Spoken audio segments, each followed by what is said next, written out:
হচ্ছে 2023 সালে কোন এক বিরাট নেতা তিনি নবজোয়ার করেছিলেন না, বিরাট, যদি ওর গ্রাম থেকে ওর নাম জমা পড়ে আগামী দিনে পঞ্চায়েতের টিকিট নাকি উনিই পাবেন, বলা হয়নি?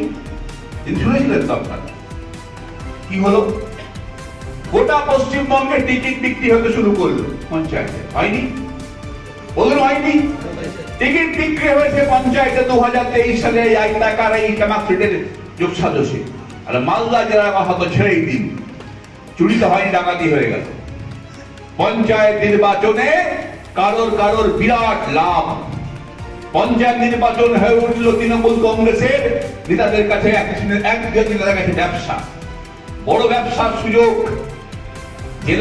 জেলা থেকে টিকিট দেব, টিকিট দেওয়ার আগে টাকা নেব, নিল, যাকে টিকিট দিল হারলো জিতলো, তারপরে বললো যে তোকে প্রধান করবো, কর্মাধ্যক্ষ করবো, আবার টাকা দে, দিল, থাকার জন্য টাকা, সব কিছুতে টাকা টাকা টাকা টাকা করে মানুষ ভাবলো যে তাহলে কি মালদা জেলায় তৃণমূল কংগ্রেস করতে গেলে টাকার ব্যাগ নিয়ে ঘুরতে হবে তার পিছনে থাকবে।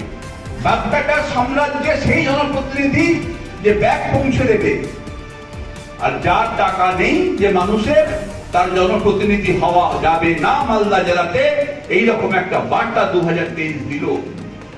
এই জন্য তৃণমূল কংগ্রেস 211 থেকে 280 নেমে। চাঁচল বিধানসভার মাননীয় এমএলএ সাহেব প্রসূন ব্যানার্জি উনি বলেছেন যে বাপ বেটা টিকিট বিক্রি করেছে, অভিষেক ব্যানার্জি টিকিট বিক্রি করেছে, নবজোয়ার করে টিকিট বিক্রি করা হয়েছে। আমরা এগুলো মানুষের কাছে প্রথম থেকেই তুলে ধরছিলাম যে এই চুরি চলছে এবং যত রাজনৈতিক পদ তৃণমূলে আছে সেই পদগুলো পয়সার মাধ্যমে বিনিময়ে এগুলো বিক্রি হয়েছে। মানুষ বিশ্বাস করেনি। আজকে উনি তো তৃণমূলের প্রার্থী, উনি নিজেই বলছেন, তার মানে আজ মানুষকে বিশ্বাস করতেই হবে যে তৃণমূলের টিকিট বিক্রি হয়েছে। আমরা মানুষের আশীর্বাদ পেয়েছি, বাংলার মানুষকে বলছি যে আমাদের উপরে ভরসা করুন, আমাদের মধ্যে এইসব বিক্রি সিক্রি হয় না। আর যে বিধায়ক সাহেব যে কথাটা বলে দিলেন হ্যাঁ, উনি ওই দলেরই প্রার্থী, যে দলের উনি বলছেন যে টিকিট বিক্রি হয়েছে, টিকিট বিক্রি করা আছে। আমাদের যখন মানুষ সুযোগ দিয়েছে, আপনারা আমাদের উপর ভরসা করুন।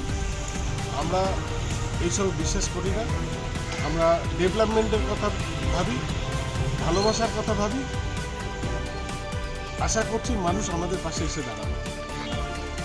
সরকার বদল হয়েছে, তা বাঁচাতে হবে, তা ঢাকতে হবে, তাই এইসব কথা বলছে। কিন্তু যদি সরকার বদল না হতো তাহলে হয়তো এইগুলো কোনো ঠান্ডা ঘরে পড়ে থাকতো। আজকে সরকার বদল হয়েছে, আজকে সব সাপ বেরিয়ে আসছে। আমি কি দায়িত্বে রয়েছে? আমি ভারতীয় জনতা পার্টি প্রাক্তন জেলা সভাপতি।